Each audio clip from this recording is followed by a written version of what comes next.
Hello hi అండి, welcome to Kranti cuisine cooking channel. ఈరోజు మనం శనగపిండితో లడ్డూలు తయారు చేసుకోబోతున్నాం.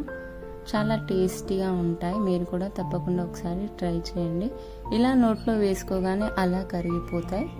కావలసిన పదార్థాలు తయారు చేసుకునే విధానం చూద్దాం.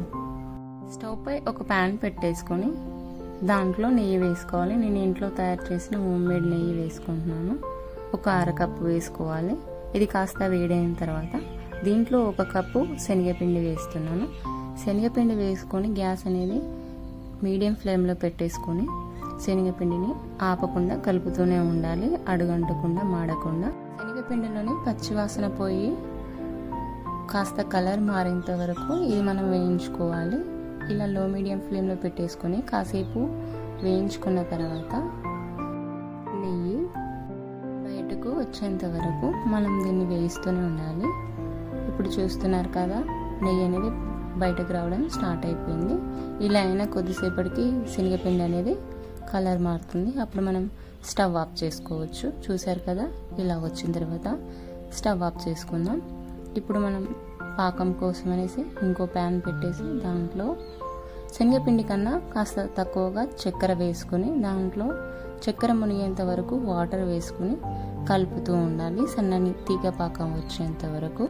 మరి పాకం ముదరనివ్వకండి, లడ్డూలు అనేవి గట్టిగా అయిపోతాయి.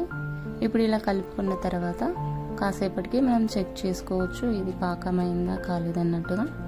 కాస్త గరిటెపై పాకం తీసుకొని చేయితో ఇలా తీసి చెక్ చేసుకోవచ్చు. చూస్తున్నారు కదా, ఇలా తీగలా రావాలి. ఇప్పుడు పాకం రెడీ అయిపోయింది. స్టవ్ ఆఫ్ చేసుకొని ఒక పావు టీ స్పూన్ ఇలాచీ పౌడర్ వేసుకుందాం.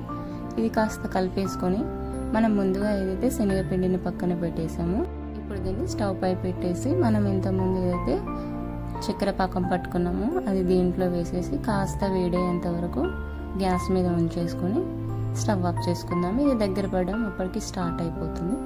స్టవ్ ఆఫ్ చేసుకొని ఇది పక్కన పెట్టేసుకొని కలుపుతూ ఉండాలి. ఇలా కలుపుతూ ఉండగానే కాస్త రూమ్ టెంపరేచర్కి వచ్చేసి ఇది పిండి అనేది మనం ముద్దలు చుట్టుకునే విధంగా రెడీ అవుతుంది.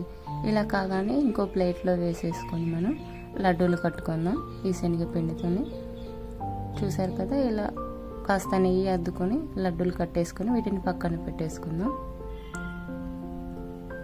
చూసారు కదా, ఇలా చూపిస్తున్న విధంగా లడ్డూలు కట్టేసుకొని వీటిని పక్కన పెట్టేసుకోండి.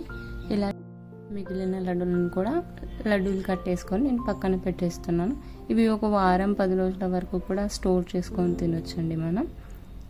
చాలా బాగుంటాయి.